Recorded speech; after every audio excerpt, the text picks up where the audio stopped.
ወደ አሜሪካ ለመሄድ $15000 ግዴታ ሆነ። የአሜሪካው ፕሬዝዳንት ዶናልድ ትራምፕ መስተዳደር ባወጣው አዲስ መመሪያ ኢትዮጵያን ጨምሮ የ50 ሀገራት ዜጎች ወደ አሜሪካ ለመግባት $15000 ወይንም ደግሞ ወደ 1.8 ሚሊዮን ብር ገደማ ማስያዣ ግድ ሊሆንባቸው ነው ተብለዋል። ዋና ዝርዝሩን በተመለከተ ለጉብኝት ወይንም ቢቱ እና ለስራ ቢ1 ቪዛ ጠያቂዎች በሙሉ ተፈጻሚ ይሆናልም ተብሏል። ከመጋቢት 24 ጀምሮ ተግባራዊው ይደረጋል። ገንዘቡ የሚመለሰው ተጓዦቹ ወደ ሀገራቸው ሲመለሱ ብቻ ነውም ተብሏል።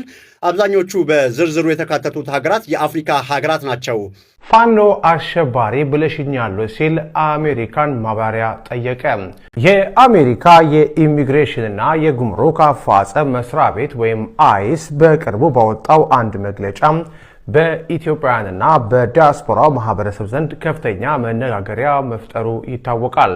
ባለፈው ሳምንት እኛ በሰበር ዜና አነጋግረን ያወጣነው ከአሜሪካ ወደ ኢትዮጵያ የተባረረው የሰለሞን ጉዳይ አይስ ማርች 5 ቀን 2026 ሰለሞን ቦጋለ የተባለን ግለሰብ የኢሚግሬሽን ፍቃድ በመከልከል ወደ ኢትዮጵያ ማባረሩን ወይም ዲፖርት ማድረጉን ባስታወቀበት ይፋዊ መግለጫው ላይ ፋኖን እንደ ሶስተኛ ደረጃ አሸባሪ ቡድን አድርጎ መፈረጁ ውዝግብ አስነስቷል። ተቋሙ ግለሰቡን ከሀገር ለማባረር እንደ ምክንያት ያቀረበው ሰለሞን በማህበራዊ ሚዲያ ገጾቹ ራሱን የዚህ ሶስተኛ ደረጃ አሸባሪ ቡድን አባል መሆኑን በይፋ መግለጹንና ትግራዋያንን ከኢትዮጵያ ስለማጽዳት የሚሰብኩና ለጥቃት የሚቀሰቅሱ መልእክቶችን ማስተላለፉን ጠቅሷል። ይህን አወዛጋቢ የአሜሪካ መንግስት አቋም አገላለጽ ተከትሎ የአማራ ፋኖ ብሔራዊ ንቅናቄ ለጉዳዩ አስቸኳይ ማብራሪያ እንዲሰጥ በይፋ ጠይቋል። የንቅናቄው ሊቀመንበር ዘመነ ካሴ ለአሜሪካ ኢሚግሬሽን መስሪያ ቤት ጊዜያዊ ኃላፊ ቶም ኤድላይንስ ማርች 16 ቀን 2026 በጻፉት ደብዳቤ የኢሚግሬሽን ተቋሙ የጠቀመው ቃላትና ፍረጃ በኢትዮጵያውያን በዲያስፖራው እንዲሁም የአሜሪካን የኢሚግሬሽን ሕግና አሰራር በሚከተሉ ታዛቢዎች ዘንድ ትልቅ ጥያቄና ግርታን መፍጠሩን አብራርተዋል። የፋኖ ብሔራዊ ንቅናቄ በደብዳቤው ላይ አጥብቆ እንደሞገተም የሶስተኛ ደረጃ አሸባሪ ቡድን የሚለው ፍረጃ ከመደበኛው የኢሚግሬሽን የህግ ሂደት ውጪ ዝም ብሎ በመግለጫ ላይ ጥቅም ላይ መዋሉ እጅግ አደገኛ ነው። ምክንያቱም የአሜሪካ መንግስት ፋኖን በይፋ በሽብርተኝነት ላልፈረጀበት ሁኔታ የተቋሙ አገላለጽ በሌለ የህግ መዝገብ ላይ ተመስርቶ አሜሪካ ፋኖን በይፋ እንደ አሸባሪ የፈረጀችው አስመስሎ ያቀርባል። ይህ አይነቱ ግልጽነት የጎደለውና ጥልቅ የፖለቲካ አንድምታ ያለው አገላለጽ በአሜሪካ የኢሚግሬሽን መስሪያ ቤት በኩል መውጣቱም የቃላት አጠቃቀም ስህተት ነው ወይስ ተቋሙ ሆን ብሎም በኢትዮጵያ የፖለቲካ ትርክቶች ውስጥ እየገባ ነው የሚለውን ጥያቄ እንዲነሳ አድርጓል። ሌሊቱን እንዲህ አሳልፈዋል። ሮይተርስ እንደዘገበው ኔታንያሁ ለኢራን ህዝብ የፋርስ አዲስ ዓመት ነውሩዝ የእንኳን አደረሳችሁ መልእክት አስተላልፏል። ነገር ግን መልእክቱ ሰላማዊ አይደለም። በዓላችሁን አክብሩ፣ ግን እስራኤል ከላይ ሆና እያየቻችሁ እንደሆነና በሀገራችሁ ያሉ አሸባሪዎችን እየመታች እንደሆነ እወቁ ሲሉ አስጠንቅቀዋል። በተመሳሳይ ሰዓት አልጀዚራ ሌላ መረጃ አውጥቷል። ኢራን ለእስራኤሉ ሞሳድ ይሰልላል ያለችውን ግለሰብ ሌሊቱን በሞት ቀጣለች። ኔታንያሁ ከላይ ያየው ነው ሲሉ ኢራን ደግሞ ምድር ላይ ያሉ ሰላዮቻችሁን እያጸዳን ነው የሚል መልእክት ለቴል አቪቭ ሰጥታለች። ጦርነቱ አሁን ፊት ለፊት መተላለቅ ብቻ ሳይሆን መረጃን መሰረት ያደረገ ሆኗል። ኔታንያሁ ከላይ ሆኜ ያየው ነው ማለታቸው ኢራን ውስጥ ያለውን የደህንነት መዋቅር ሰርጎ መግባቱን ለማሳየት ነው ወይንስ ፕሮፓጋንዳ? የኢራንስ የሞት ቅጣት ምላሽ እስራኤልን ያስቆማታል? በእሳት እየወጡት እንዳሉት መረጃ ከሆነ የአሜሪካን ፕሬዝዳንት ዶናልድ ትራምፕ የሆርሙዝን ሰርጥ ጥለው ሊያፈገፍጉ እንደሆነ በአሁኑ ሰዓት እየተነገረ ይገኛል። ከላይም እንደምትመለከቱ የተለያዩ የእስራኤል ሚዲያዎች እየተናገሩት እንዳለው ከሆነ የአሜሪካን ፕሬዝዳንት የሆኑት ዶናልድ ትራምፕ የሆርሙዝን ሰርጥ ትተው ሊያፈገፍጉ እንደሆነ የተለያዩ መረጃዎች እየወጡ ነው። ለዚህም ምክንያት ተደርገው ከተቀመጡት መካከል እንግዲህ ዓለም አቀፍ የሆነ እገዛና እርዳታ በማጣታቸው ነው። በተጨማሪም ከላይ እንደምትመለከቱት ይህ ግዴታና ሪስፖንሲቢሊቲ አንቀላቀልም ብለው ላሉት ሀገራት ትቸዋለሁ የሚል ሐሳብ አለው። በተጨማሪም እነዚህ ሀገራት ለሚደርስባቸው የነዳጅ እጥረት ራሳቸው ሊወጡት ይገባል። ከላይም እንደምትመለከቱት የዋይት ሃውስ ቃል አቀባዮች እንደተናገሩት ከሆነ አሜሪካን ነዳጅን አውጥታ ኤክስፖርት የምታደርግ ሀገር ነች እንጂ ኢምፖርት የምታደርግ ሀገር አይደለችም። የሆርሙዝ ሰርጥም ግዴታ ሊሆን የሚገባውና ኮንትሮል መደረግ ያለበት ይህንን ሰርጥ ተጠቅመው ነዳጆቻቸውን የሚያስገቡ ሀገራት ናቸው እንጂ እኔ አይደለሁም የሚል ሀሳብ እየረመዱ ነው ተብሏል። በተጨማሪም እንደተነገረው ከሆነ የኔቶ ሀገር አባላት የሆርሙዝ ሰርጥን ከእንደገና እንዴት ክፍት ማድረግ እንዳለባቸው እያወሩና እያወጉ ነው ተብሏል። ፕሬዚዳንቱም ስለ ሆርሙዝ ሰርጥ ያገባኝም ራሳችሁ ተወጡት የሚሉ ይመስላል። አዲስ መረጃ ካለ ማቀበላችሁ ይሆናል። ሰበር ዜና ተሰምቷል። የኢራኑ ፕሬዝዳንት መስዑድ ፔዜሽኪያን ከፕሬዝዳንትነት ስልጣናቸው ለመልቀቅና ከፖለቲካ ዓለም ለመራቅ ማቀዳቸውን የኢራን መገናኛ ብዙሃን ዘግበዋል። በሌላ በኩል ኢራን ለመጀመሪያ ጊዜ የሃጅ ቃሴም ባለስቲክ ሚሳኤል የተተኮሰበትን ምስል ይፋ አድርጋለች። የተነጋገርን ያለነው በድምጽ ፍጥነት በ12 እጥፍ እየተምዘገዘገ ስለሚመጣና እንደ አሜሪካው ተሃድና የእስራኤሉ አሮ ያሉ የመከላከያ ስርዓቶችን ጥሶ እንዲያልፍ ተደርጎ ስለተሰራ ተወርዋሪ ሚሳኤል ነው። እንደ ኢራን አብዮታዊ ዘብ IRGC እና የመንግስት ሚዲያዎች የማርች 17 2026 ዘገባ ከሆነ ኢራን ይህንን በ2020 ይፋ የተደረገውን 1400 ኪሎ ሜትር ርቀት የሚጓዝ እና በጠንካራ ነዳጅ የሚሰራውን የሃጅ ቃሴም ሚሳኤል በእስራኤልና በአሜሪካ ዓላማዎች ላይ በተሰነዘረው 59ኛው የጥቃት ማዕበል ላይ ለመጀመሪያ ጊዜ በስራ ላይ አውላለች።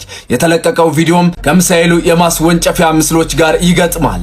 የውጭ ጉዳይ ሚኒስቴሩ አራግጪ እንደገለጹት ኢራን ተራ የተኩስ አቁም ስምምነትን እንደማትቀበልና ጦርነቱ እንዲያበቃ የምትፈልገው ጥቃቱ ዳግም እንደማይፈጸም ዋስትና ሲሰጥና የካሳ ክፍያ ሲፈጸም ብቻ መሆኑን ገልጸዋል። በዚህ ጦርነት ውስጥ ትልቁ አደጋ የተተኮሰው ሚሳኤል ወይም የወደመው የጦር ሰፈር አይደለም። እውነተኛው ስጋት የመጣው በሳይረን ድምጽ ወይም በፍንዳታ የታጀበ ሳይሆን በአንድ የቴሌቪዥን መስኮት ላይ በቀረቡ ባለስልጣን አንደበት በዝምታ የወጣች አንዲት አረፍተ ነገር ናት። ያቺ ጥቂት ቃል በዓለም አቀፍ የፋይናንስ ተቋማት ውስጥ እንደ መብረቅ አስተጋብታለች።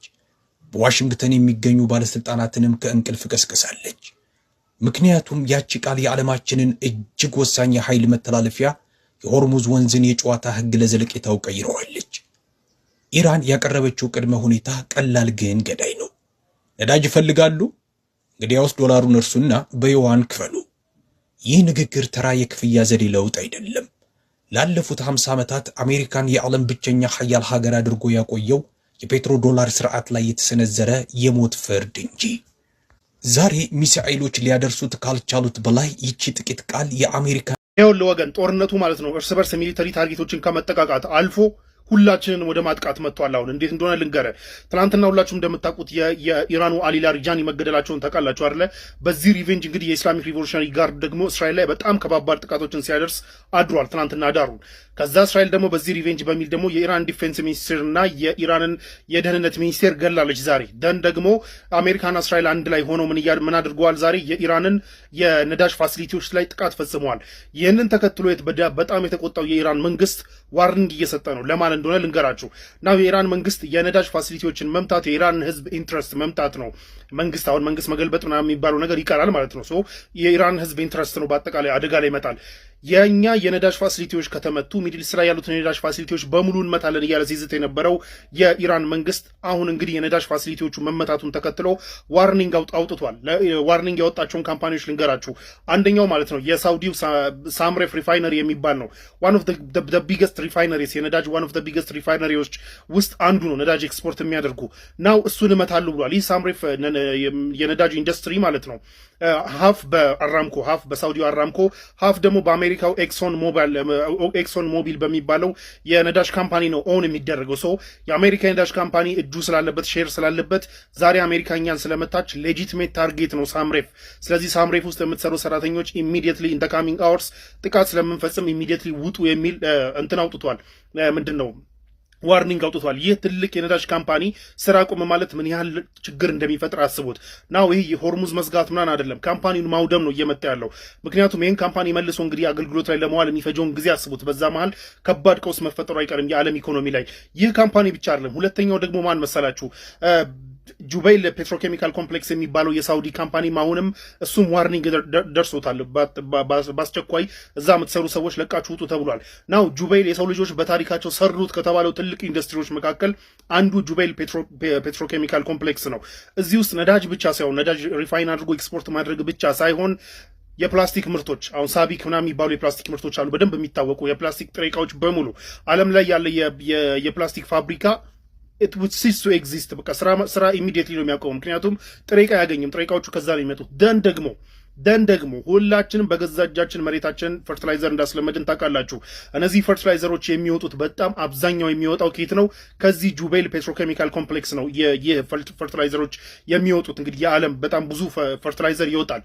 ያው የሳውዲ ኔሰሰርሊ እኛ እየተጠቀምን ነው አይደለም፣ መረጃው ስለሌለኝ ኮንፈርም ማድረግ አልችልም። ግን የዓለም በጣም ብዙ ኤክስፖርት ፈርቲላይዘር ከዚህ ካምፓኒ ይወጣል። ይህንንም ካምፓኒ ዲስራፕት አድርጋለሁ በሰዓታት ውስጥ ለቃችሁ ውጡ ብሎ የኢራን ሪቮሉሽነሪ ጋርድ አዟል። ይህ ብቻ አይደለም ነው ይህ ካምፓኒ ብቻ የሳውዲዎቹ ብቻ ሳይሆን የዩናይትድ አረብ ኤሚሬት ደግሞ አልሁስን ጋዝ ፊልድ የሚባለውንም ኢሚዲየትሊ ለቃችሁ ውጡ ብሏል። ይህም ደግሞ በጣም ለዓለም ብዙ ነዳጅ ኤክስፖርት የሚያደርግና ሀፍ በኢማራቲዎች ሀፍ ደግሞ ሀፍ ፐርሰንቴጁን አላውቅም ግን ኦክሲደንታል ኦይል ኦር ነዳጅ ኮርፖሬሽን የሚባል አለ የአሜሪካ ካምፓኒ እና ሁለቱ ናቸው ኦውን የሚያደርጉት። እዚህም ላይ የአሜሪካ ካምፓኒ ሼር ስላለበት አጠፋዋለሁ ብላለች። እሱንም እንግዲህ የኢራን ሪቮሉሽነሪ ጋርድ ማለት ነው። ናው ይህ ብቻ አይደለም። የቀጠርም ደግሞ የቀጠር ፔትሮኬሚካል ኮምፕሌክሶችና ነዳጅ ሪፋይነሪዎችም ዋርኒንግ ደርሷቸዋል። እነዚህ ቀጠር ሳውዲ ውስጥ ላይክ ጀስት ራንደም እኮ እንትን አይደለም፣ በጣም ትልልቅ ካምፓኒዎች ናቸው። እነዚህ የዓለምን በጣም ብዙ ናቹራል ጋዝ፣ ፈርቲላይዘር፣ ፕላስቲክ ጥሬ ዕቃዎች፣ ኦይል ኤክስፖርት የሚያደርጉ ተቋማት ናቸው። እነዚህ ነው አጠቃሎ እያለች ያለችው ኢራን። ይህ ማለት ሁርሙዝ መዘጋት አይደለም። ሁርሙዝ ቢከፈት እንኳን እነዚህ ካምፓኒዎች ዲስፈንክሽናል ከሆኑ እነዚህን መልሶ ለመገንባት የሚወስደውን ጊዜ አስቡት፣ መልሶ ወደ ኦፕሬሽን ለማስገባት። በዚህ መሀል ምንድነው ሊፈጠር የሚችለው ዓለም ላይ የሚለው ከባድ ስጋት ፈጥሯል። ለማንኛውም ዊዝን ዘ ካሚንግ አወርስ በሚመጡት የተወሰኑ ሰዓታቶች ውስጥ እነዚህ ስማቸው የተጠቀሱ ካምፓኒዎች ላይ ጥቃት ስለማደርስ እዛ ውስጥ የምትሰሩ ሰራተኞች ኢሚዲየትሊ ዊዝድሮ አድርጉ ብሎ የኢራን ሪቮሉሽነሪ ጋርድ መግለጫ አውጥቷል። የምር ይህንን የሚያደርገው ከሆነ እነዚህን ካምፓኒዎች ዲስራፕት የሚያደርግ ከሆነ ጋሪ መንዳታችን ነው ብራዘር።